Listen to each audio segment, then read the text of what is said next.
Hello student, कैसे हैं सभी लोग। आई होप सब बढ़िया होंगे। तो आज का हमारा टॉपिक है गोलीय पृष्ठ पर अपवर्तन का सूत्र। ठीक है, यानी कि n/v minus 1/u is equal to n minus 1/r। हमें ये चीज़ें प्रूफ करनी है। ठीक है, ये सूत्र प्रूफ करना है, बहुत बोर्ड में पूछा जाता है, इंपॉर्टेंट है।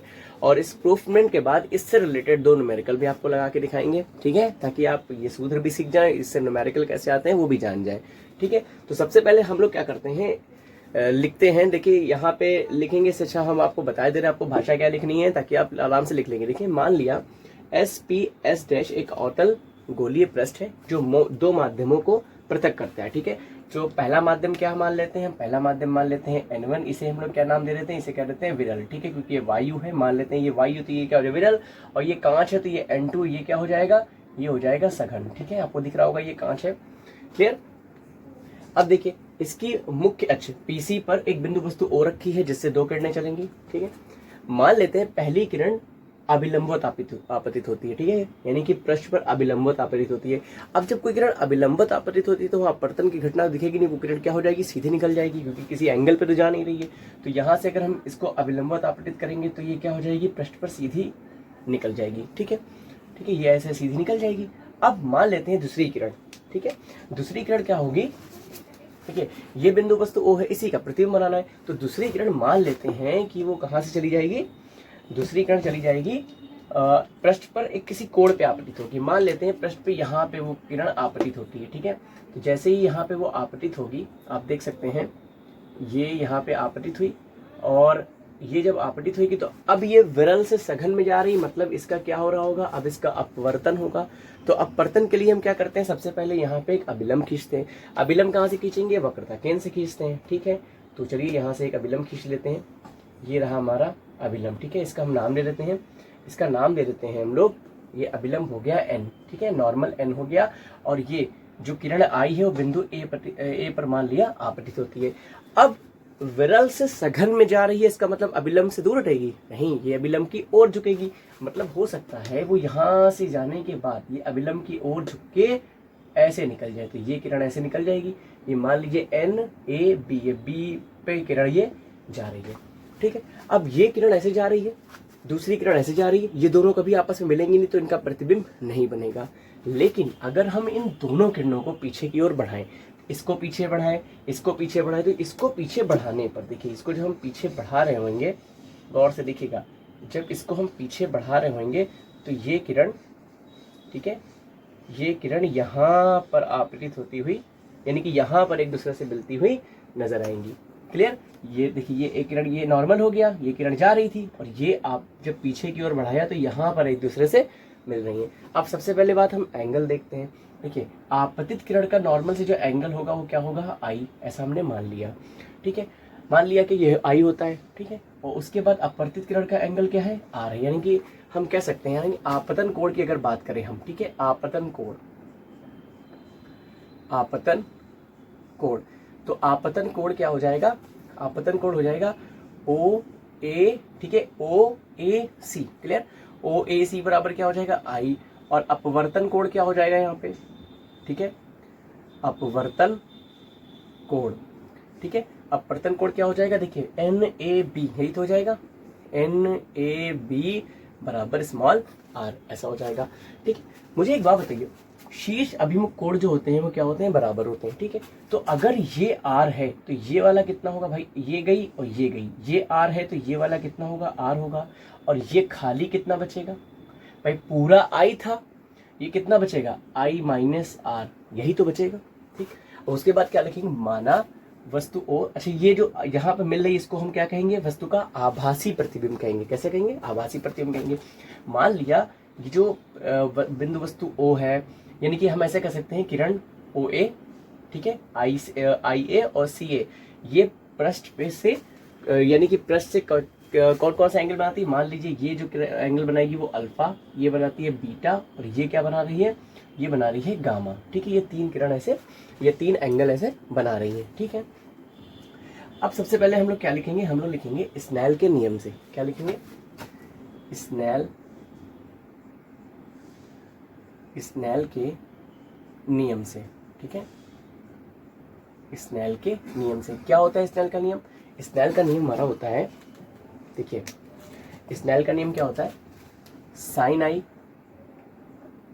बटे साइन आर, जिसको क्या हो गया sine i upon sine r, और ये क्या होता है 1n2। ऐसे ही आपने पढ़ा होगा, लेकिन हम इसको एक और तरीके से भी लिख सकते हैं, इसको हम n2 के बटे में n1 ऐसे लिख सकते हैं।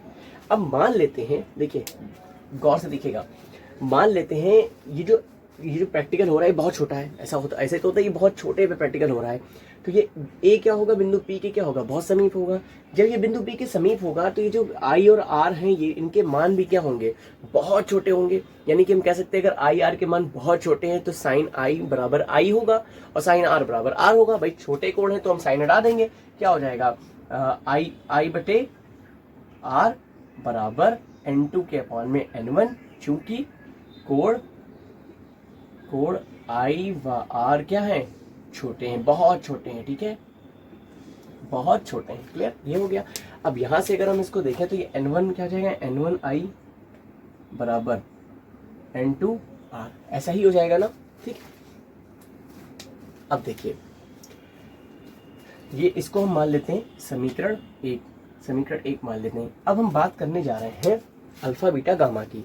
देखिए यहाँ पे अगर हम देखें तो अगर हम कोण ले लें ओ ए सी, ठीक है, आपने एक थ्योरम पढ़ी होगी, जैसे मान लीजिए ये कोई एंगल है और ये बहिष्कोण है, ये मान लीजिए x है, ये मान लीजिए क्या y है और ये क्या है z है, तो z किसके बराबर होगा, zx प्लस, यानी कि बहिष्कोण जो है जो दो अंतःकोणों के बराबर होगा आमने सामने वाले, यानी कि x प्लस y के बराबर होगा कि नहीं होगा, ठीक है, z किसके बराबर होगा, x प्लस y के बराबर होगा। क्लियर, तो इसे हम लोग यहाँ से हटा देंगे, यही फॉर्मूला जो है हम यहाँ पे लगाएंगे। कैसे, देखिए सबसे पहले क्या लिखेंगे, हम लिखेंगे त्रिभुज ओ ए सी में, ठीक है, त्रिभुज ओ ए सी में, देखिए त्रिभुज, देखिए ओ ए सी में गामा किसके बराबर होगा, गामा बराबर होगा, ये पूरा क्या है भाई, ये पूरा क्या है आई है और ये पूरा क्या है अल्फा है, तो गामा इज इक्वल टू होगा आई प्लस अल्फा, या आई बराबर क्या हो जाएगा,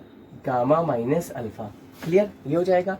उसके बाद अगर हम पुनः त्रिभुज, अब कौन सा ले लें, आई ए सी, ये ले लें पुनः त्रिभुज आई ए सी में, ठीक है, आई ए सी में अगर हम त्रिभुज आई ए सी में देखें तो हमें क्या मिल रहा है, देखिए आई ए सी, आप जानते हैं गामा किसके बराबर होगा, बीटा प्लस ये वाला एंगल क्या हो जाएगा, आर हो जाएगा, ठीक है, तो क्या हो जाएगा यहाँ से, ये हो जाएगा बीटा, सॉरी क्या हो जाएगा, गामा बराबर बीटा प्लस आर, या आर की वैल्यू यहाँ से क्या हो जाएगी, गामा माइनस बीटा, ये हो जाएगी।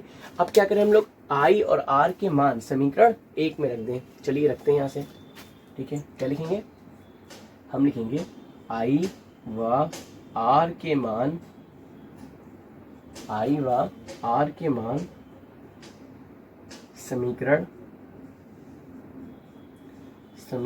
एक में रखने पर, ठीक है, आई व आर के मान समीकरण एक में रखने पर। अब इसे यहां से जरा सा हटा देते हैं, ठीक है, चलिए समीकरण एक में अगर हम आई और आर के मान रखें तो देखिए यहाँ पे, अच्छा ये समीकरण था ना n1, तो n1 और आई का मान क्या मिला है हमको, आई का मान मिला है गामा माइनस अल्फा, यही मिला है ना, चलिए लिख देते हैं गामा माइनस अल्फा, फिर उसके बाद बराबर n2 उसके बाद क्या आर का मान क्या मिला हुआ है हमें मिला है गामा माइनस बीटा, यही मिला है। चलिए इसे सॉल्व कर लेते हैं यहाँ से अगर हम गुणा कर दे तो क्या हो जाएगा, n1 alpha minus n1 sorry गलत हो गया, चलिए n1 gamma minus n1 alpha बराबर n2 gamma minus n2 beta, क्या यही नहीं हो जाएगा। देखिए इस n1 की गुणा पहले इसमें कराई फिर इसमें कराई, ऐसे इसमें करा दी, ठीक है, तो छोटी चीज़ें आप जानते होंगे अच्छे से। अब हम गामा वाले एक पास कर लें, और जो है गामा वाले जब एक पास कर लेंगे तो ये n2 बीटा इधर आएगा प्लस में हो जाएगा, तो क्या हो जाएगा यहाँ से n2 बीटा, क्लियर, फिर माइनस n1 अल्फा बराबर n2 gamma minus n1 gamma, ठीक है, यही हो जाएगा ना। अब देखिए यहाँ से दोनों साइड गामा है तो हम क्या करें, यहाँ लिखेंगे n2 beta minus n1 alpha is equal to gamma common ले लो तो क्या बचेगा n2 माइनस n1, ये हमारे पास आ गया समीकरण नंबर 2। अब हम सबसे पहले क्या करें, हमें अल्फा बीटा और गामा की वैल्यू चाहिए, ठीक है, तो अल्फा की बीटा गामा की वैल्यू मिल जाएगी तो हम इस समीकरण में रख के आंसर निकाल सकते हैं। अब देखिए सबसे पहली बात, मान लेते हैं बिंदु ए से अगर हम एक लंब डाल दें, ठीक है, अगर हम एक लंब डाल दें, क्योंकि हमको इस लंब की जरूरत अभी पड़ेगी, और इस लंब का नाम लंबाई हमने क्या मान ली, एच मान ली, ठीक है, इस लंबाई को हमने क्या मान ली, एच मान लिया, और यहाँ बिंदु एम ले लेते हैं, ए एम, तो यहाँ कह सकते हैं ए एम बराबर एच, ठीक है। अब देखिए हमें सबसे पहले क्या चाहिए, बीटा चाहिए, तो हम मान लेते हैं बीटा बराबर, कोण तो बहुत छोटे हैं तो साइन आई बराबर आई था, साइन आर बराबर आर था, तो हम बीटा को 10 बीटा भी तो मान सकते हैं, क्योंकि कोण क्या है, बहुत छोटे हैं, मान सकते हैं ना, ये कोण बहुत छोटे हैं, तो 10 बीटा बराबर 10 बीटा। और क्यों लिया, क्योंकि हमें लंब बटे आधार लगाना था, तो 10 थीटा बराबर क्या होता है, लंब बटे आधार। अगर हम बीटा की वैल्यू लें तो लंब हो जाएगा, देखिए गौर से देखिए, त्रिभुज आई ए एम में, ठीक है, अगर हम बीटा की वैल्यू देखें तो 10 बीटा बराबर लंब बटे आधार, तो लंब क्या रहेगा हमारा, एच रहेगा, ठीक है, और आधार क्या हो जाएगा, एम आई, यही तो हो जाएगा, यानी कि इसको हम आई एम लिख सकते हैं, क्लियर। अब ये अगर इसके बहुत समीप है तो आई एम, ये जो आई एम होगा ये आई पी के बराबर हो जाएगा लगभग, जब ये समीप होगा तो ये इसके बहुत समीप होगा, क्योंकि इनमें सारी दूरियां हम किससे मानते हैं, बिंदु पी से मानते हैं, तो हम कह सकते हैं कि ये क्या हो जाएगा, आई पी हो जाएगा, यानी कि इसको हम ऐसे भी तो ले सकते हैं, एच अपॉन आई पी, ये भी तो लिख सकते हैं ना। अब ऐसा क्यों लिखा समझिए, मान लेते हैं बिंदु P की O से जो दूरी है वो क्या है, U है, ठीक है, I से दूरी क्या है, V है, यानी कि प्रतिबिंब से, और वक्रता केंद्र से दूरी क्या मान ली हमने, R मान ली, जो हम वक्रता केंद्र से दूरी यानी कि वक्रता त्रिज्या मानते हैं वो क्या होती है, R होती है, ठीक है। अब मुझे एक बात बताइए, सारी वैल्यू सारी दूरियां इधर ले रहे हैं तो माइनस में होंगी, उधर लेते तो किस में होती, प्लस में होती, तो H अपॉन आई पी को हम लिख सकते हैं H upon minus I P, मतलब माइनस का V लिख सकते हैं ना, ये बात समझ गए। तो अब आ जाते हैं किसके ऊपर, बीटा हो गया, अल्फा के ऊपर देख लेते हैं क्या है, अल्फा बराबर क्या हो जाएगा यहाँ से, 10 अल्फा बराबर, भाई त्रिभुज ए ओ पी में देखिए 10 अल्फा बराबर लंब तो हमारा एच ही रहेगा, आधार क्या हो जाएगा भाई, आधार देखिए आधार होगा एम ओ, लेकिन हम इसको पी ओ भी लिख सकते हैं, तो हम क्या लिख देंगे, पी ओ लिख देंगे बराबर, ठीक है, समझ रहे हैं ना बात को आप। अब एच अपॉन पी ओ का मान हमने कितना माना, यू माना है, तो ये हो जाएगा यू किस में होगा, माइनस में होगा, ठीक है। अब गामा की बात आती है, गामा किस त्रिभुज में, ए सी एम में, ठीक है, तो ले लेते हैं, तो गामा बराबर 10 गामा, ठीक है, गामा बराबर 10 गामा बराबर लंब बटे आधार, यानी कि एच अपॉन भाई सी एम, या इसको हम क्या कह सकते हैं, सी पी कह सकते हैं, क्योंकि जो है बिंदु ए बिंदु पी के क्या है, बहुत समीप है, तो यहाँ से क्या हो जाएगा, ये हो जाएगा सी पी बराबर एच अपॉन सी बी, मतलब माइनस का आर। अब देखिए मैं अल्फा बीटा गामा तीनों के मान मिल गए, अभी तीनों का मान उठा के समीकरण किसमें रख दे, 2 में रख दे, तो हमको जो है अपना सूत्र प्राप्त हो जाएगा। कैसे, चलिए देखते हैं, कहाँ लिखें, इसे हटाते हैं यहाँ से, इसका कोई काम तो है नहीं अब, ठीक है, कोई काम नहीं इन सबका,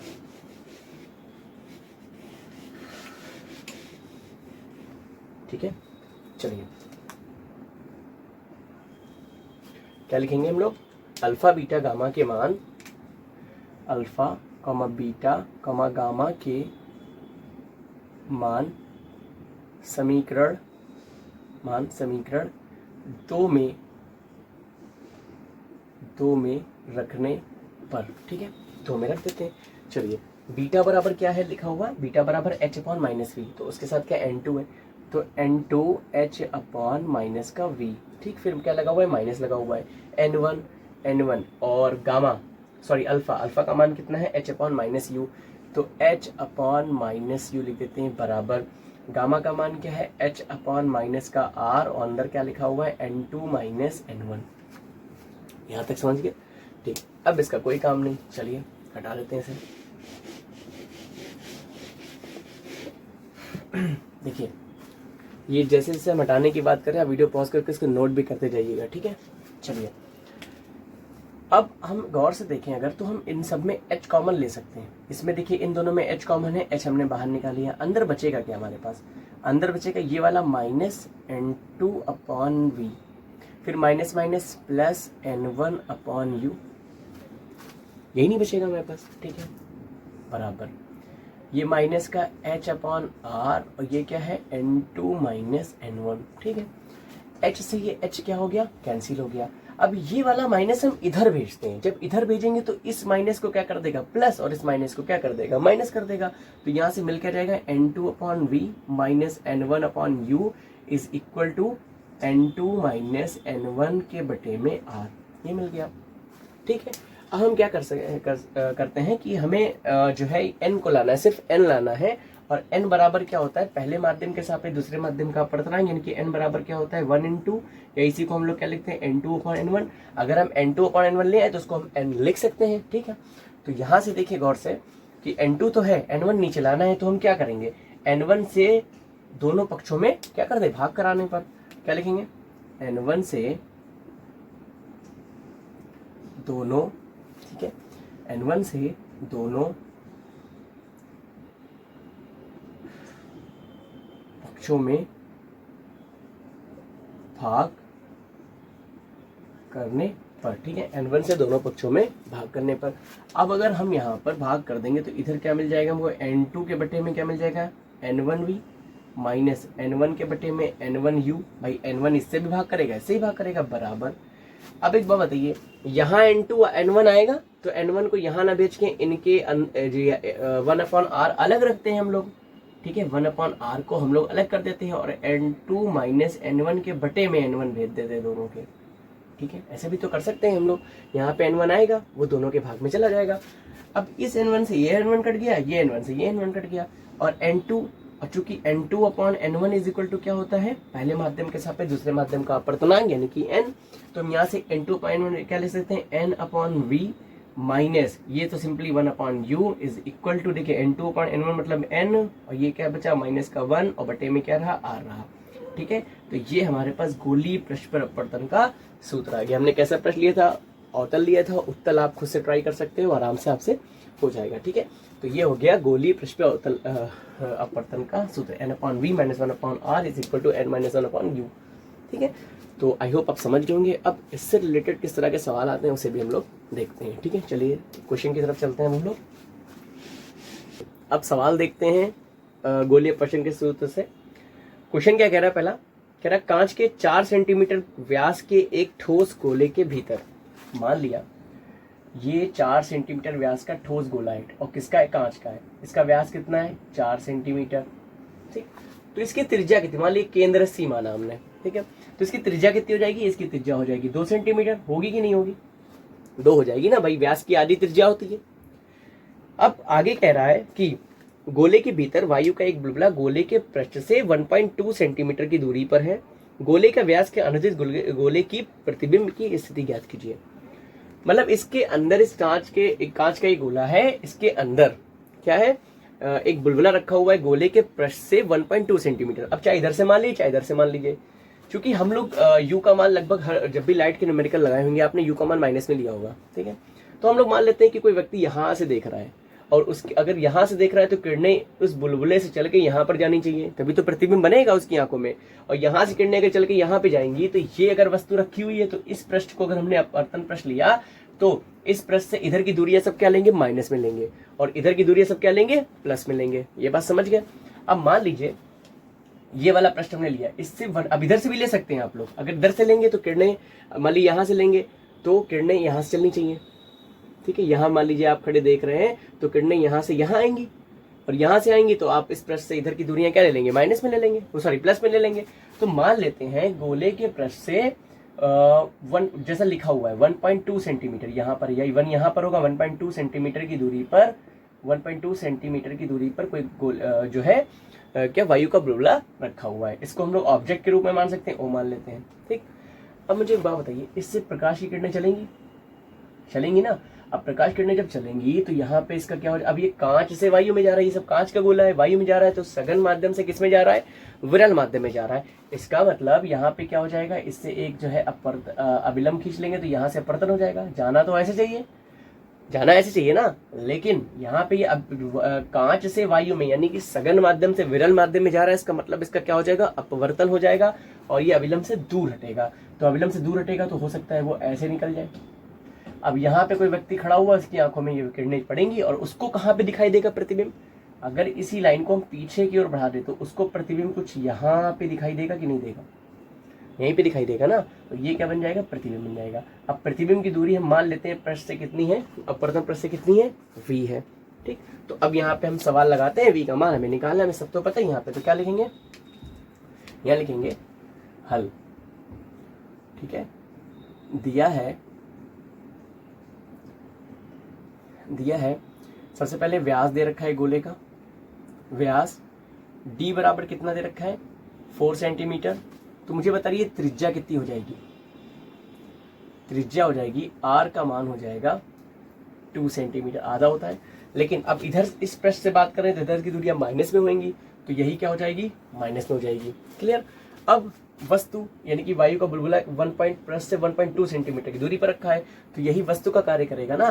तो हम कह सकते हैं कि बुलबुले की पृष्ठ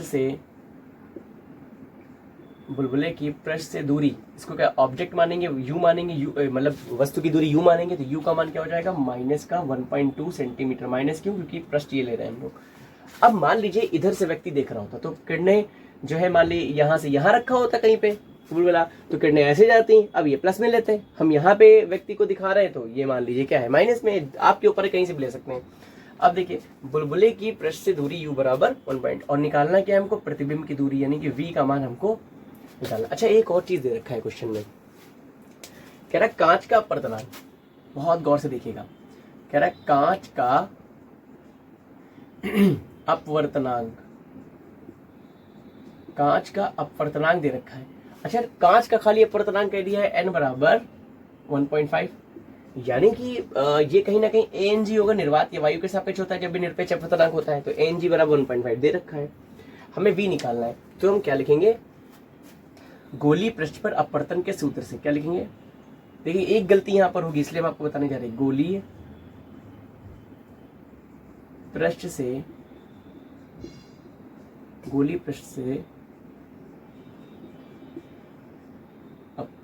से अपवर्तन सूत्र से। ठीक है, क्या सूत्र होता है, n/v minus 1/u is equal to n minus 1/r। ठीक है, इसको समीकरण 1 मानते हैं। क्यों, देखिए वही वहां जो n रखा था वो ये मत रखिएगा। क्यों न रखिएगा, वहां से हम वायु से कहा जा रही थी किरणें, कांच में, यहाँ कांच से वायु में जा रही है, मतलब जो अपवर्तनांक लिया जाएगा वो क्या लिया जाएगा, refractive index of air with respect to glass, ये लिया जाएगा ना, यानी कि कांच के सापेक्ष वायु का अपवर्तनांक लिया जाएगा। अब GNA हमें निकालना है, ANG हमें पता है, और हम जानते हैं कि इसका जो है आपने पढ़ा होगा प्रकाश किरणों की उत्क्रमणीयता, उसमें आप पढ़ागा GNA को, यानी कि 1n2 अगर लिखा है तो इसको हम 1/2n1 लिख सकते हैं, इसलिए GNA लिखा है तो इसको हम 1/ANG लिख सकते हैं कि नहीं लिख सकते हैं, लिख सकते हैं बिल्कुल। तो यहाँ से अगर हम देखें तो 1/ANG मतलब 1.5, पॉइंट आया 0 बढ़ाया, मतलब कितना आ गया, 10/15, 5 दूनी 10, 5 तिया 15, मतलब 2/3। तो GNA बराबर कितना आ गया, 2/3 आ गया। अब यही n का काम करेगा यहाँ पे, क्योंकि किरणें कांच से किस में जा रही थी, वायु में जा रही थी। ठीक है, चलिए अब देखिए, जब यहाँ पे रखेंगे समीकरण 1 से, अब इसमें रख देंगे तो क्या हो जाएगा, n का मान क्या रखेंगे, 2/3v, v तो हमें निकालना है, माइनस 1/u, u का मान कितना है भाई, माइनस का 1.2। अब देखिए इस माइनस को अगर हम यहाँ से हटा दें तो यहाँ पे क्या आ जाएगा, प्लस आ जाएगा, समझ गए होंगे आप लोग। इस पॉइंट को हटाएंगे, ये क्या आ जाएगा, 0 आ जाएगा, तो 10/12 हो गया। इधर देखिए क्या है, n-1 यानी कि 2/3 माइनस 1, और नीचे r है, r का मान कितना है, माइनस का 2 है। ठीक, चलिए काटते हैं इसको 5 से कि 2 से कट जाएगा, 2 पंजे 10, 2 छंग 12, तो 2/3v प्लस का 5/6 बराबर 3 एकम 3, और 2 माइनस 3 होगा, जब माइनस 3 होगा तो क्या माइनस का 1/3 बचेगा, माइनस का 1/3 बचेगा, तो ऊपर क्या बचेगा, माइनस का 1/3, नीचे क्या है, माइनस का 2 है, माइनस से माइनस कट गया तो 3 नीचे आ गया, 1/6 हो गया, नहीं हो गया, हो गया ना। अब देखिए क्या बचा हमारे पास, 2/3v बराबर 1/6 था, ये प्लस का उधर गया, क्या हो गया, माइनस का 5/6, हुआ नहीं हुआ, यहाँ से देखिए 6 हर में है, बराबर है, हर बराबर है, अंश जुड़ जाएंगे तो 1 - 5 हो जाएगा, नहीं हो जाएगा? ठीक है, माइनस लगा हुआ बीच में, तो 1 - 5 बराबर क्या हो जाएगा? माइनस का 4/6। तो हमें मिला क्या?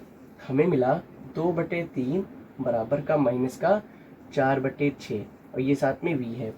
अगर हम देखें तो 2 एक कम 2, 2 दूनी 4, 3 एक कम 3, 3 दूनी 6, हाँ 3 दूनी 6, 2 से 2 कट गया, तो 1/v बराबर माइनस का 1/1, तो v का मान कितना आ गया? माइनस का 1 सेंटीमीटर।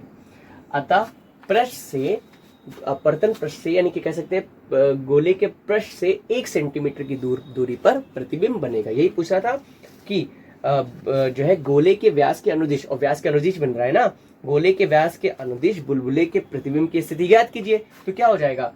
पृष्ठ से 1 सेंटीमीटर की दूरी पर व्यास के अनुदिश जो है प्रतिबिंब बनेगा। क्लियर? माइनस क्या बता रहा है कि वो इधर से देख रहे थे तो ये माइनस चिन्ह बता रहा है कि ये पृष्ठ के बाईं ओर बनेगा। अगर इधर से देख रहे होते तो पृष्ठ के दाईं ओर बन रहा होता, वहां पे क्या आता? प्लस आता। ठीक है, तो 1 सेंटीमीटर इसका क्या आ जाएगा? आंसर आ जाएगा। ठीक है, तो प्रतिबिंब की स्थिति क्या हो गई? क्या लिख देंगे? अतः प्रतिबिंब की स्थिति गोले के पृष्ठ से व्यास के अनुदिश 1 सेंटीमीटर पर। ठीक है, यही हो जाएगी, 1 सेंटीमीटर पर हो जाएगा। तो ये हो गया आपका क्वेश्चन। इसे नोट कर लीजिएगा वीडियो पॉज करके, और क्वेश्चन तो स्क्रीन पे लगा ही है, उसे भी नोट कर लीजिएगा। अब हम लोग इसका जो है दूसरा क्वेश्चन देखने जा रहे हैं। ठीक है, चलिए हटाते हैं इसको यहाँ से। चलिए नेक्स्ट क्वेश्चन देखिए, दिया है ऐसा चित्र बना हुआ है। ठीक है, इसको हल करते हैं। क्वेश्चन क्या है कि निम्नलिखित चित्र में प्रदर्शित कांच n बराबर 1.5 दे रखा है, यानी कांच का अपर्तनांक दे रखा है, यानी कि हमें ANG दे रखा है, कितना? 1.5 दे रखा है। आगे देखिए क्या कह रहा है।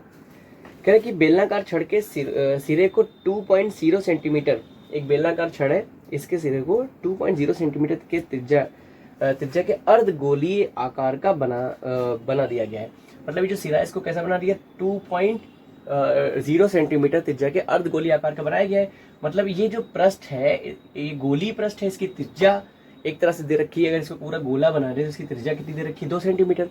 तो अगर इस पृष्ठ की खाली बात करें तो इसकी वक्रता त्रिज्या भी यही हो जाएगी। आर का मान कितना हो जाएगा? 2 सेंटीमीटर ही हो जाएगा। आगे देखते हैं। कह रहा है आकार का बना दिया गया है इस सिरे के बाईं ओर। ठीक है, बाईं ओर मतलब इधर की बात कर रहा है। बाईं ओर 12 सेंटीमीटर की दूरी पर स्थित वस्तु O के प्रतिबिंब I की दूरी V ज्ञात कीजिए। मतलब इस पृष्ठ से बाईं ओर मतलब 12 सेंटीमीटर दूरी पर वस्तु रखी हुई, तो U का मान कितना दे रखा है? 12 सेंटीमीटर। मुझे एक बार बताइए, पृष्ठ है, त्रिज्या इधर लेंगे, ऐसा गोली पृष्ठ बना है, मतलब त्रिज्या इस साइड लेंगे, अवतल पृष्ठ है तो अवतल पृष्ठ यानी कि माइनस की हो जाएगी वक्रता त्रिज्या, और U भी भाई वस्तु बाईं ओर रखी हुई है तो वस्तु की दूरी क्या ले जाएंगे? यही माइनस ले जाएंगे। लेकिन V देखिए आप दाईं ओर बन रहा है, मतलब ये मान प्लस में आना चाहिए, तो V का मान हमको ज्ञात करना है। सिंपली ये कह रहा है हमसे। अब हम सबसे पहले क्या करेंगे, आप देखिए किरणें O से गई और कहाँ मिल रही हैं? वायु में जाके प्रतिबिंब यहाँ पे काट रही है, यहाँ पे प्रतिबिंब बन रहा है, मतलब किरणें कांच से वायु में जा रही। तो अपवर्तनांक हम ये नहीं लेंगे, कौन सा लेंगे? GNA, कांच के सापेक्ष वायु का अपवर्तनांक लेंगे ना। तो चलिए यहाँ से देखते हैं क्या लिखेंगे। सूत्र से, कौन सा? गोली अपवर्तन पृष्ठ के सूत्र से n/v - 1/u बराबर n - 1/r। यहाँ पे इसकी जगह क्या लेंगे? मैं GNA लेंगे ना। क्यों लेंगे? क्योंकि कांच से वायु में किरणें जा रही थी। यहाँ भी क्या हो जाएगा? GNA हो जाएगा। चूंकि GNA बराबर क्या हो जाएगा? 1/ANG, और 1/ANG बराबर क्या? 1.5, 0 हटाया, 5 दूनी 10, 5 तियां 15, 2/3। तो GNA बराबर कितना आ गया? 2/3 आ गया। अब इसको इस पे रख देते हैं। चलिए बड़ा आसानी से इसका आंसर निकल आएगा। क्या हो जाएगा? 2/3v - 1/u का मान माइनस का 12। अब देखिए ये माइनस हट के क्या लग गया? प्लस लग गया, बराबर GNA -1 मतलब 2/3 - 1/r, r का मान माइनस का 2। ठीक, गौर से देखिए तो फिर से ये कितना बचेगा? माइनस का 1/3, नीचे क्या? माइनस का 2, ये माइनस का माइनस क्या हो गया? हट गया। 2 तियां 6, मतलब 1/6 ही तो बचा। ये बचा नहीं बचा? तो यहाँ से अगर देखते हैं तो ये हो गया 2/3v प्लस 1/12, और बराबर कितना बचा? 1/6। एक काम करते हैं, 1/12 को उधर भेज देंगे तो यहाँ से हमें क्या मिल जाएगा, 2/3v बराबर 1/6 माइनस 1/12, यही मिल जाएगा ना। चलिए इधर देखते हैं हम लोग, इसको हम 2 से गुणा करा लेते हैं, इसको भी 2 से गुणा करा लेते हैं, तो कोई फर्क तो सवाल पे पड़ा नहीं, लेकिन नीचे हमें हर बराबर मिल गया, इधर भी 12 इधर भी 12, तो 2/3v बराबर, नीचे क्या मिल गया, हर बराबर है तो अंश क्या हो जाएंगे, जुड़ जाएंगे या घट जाएंगे, जैसा भी चिन्ह हो बीच में, तो क्या है 2 माइनस 1 हो जाएगा, यानी कि 1/12 ही तो बचेगा। अब अगर गौर से देखें तो 3 चक्कू 12, 2 दूनी 2 चक्कू 8, तो 1/v बराबर कितना देगा, 1/2 चक्कू 8, तो v का मान कितना हो गया, 8 सेंटीमीटर। और ये देखिए प्लस में आया, यानी कि ये दूरी कितनी हो जाएगी, ये दूरी कितनी हो जाएगी, 8 सेंटीमीटर। ठीक है, तो ये इस तरह से क्वेश्चन इस सूत्र से लगते हैं। आई होप आपको समझ में आया होगा। अगर वीडियो अच्छी लगी तो लाइक कर दिएगा। अब हम लोग जो है मिलते हैं नेक्स्ट वीडियो में नेक्स्ट टॉपिक के साथ। ठीक है, थैंक यू सो मच।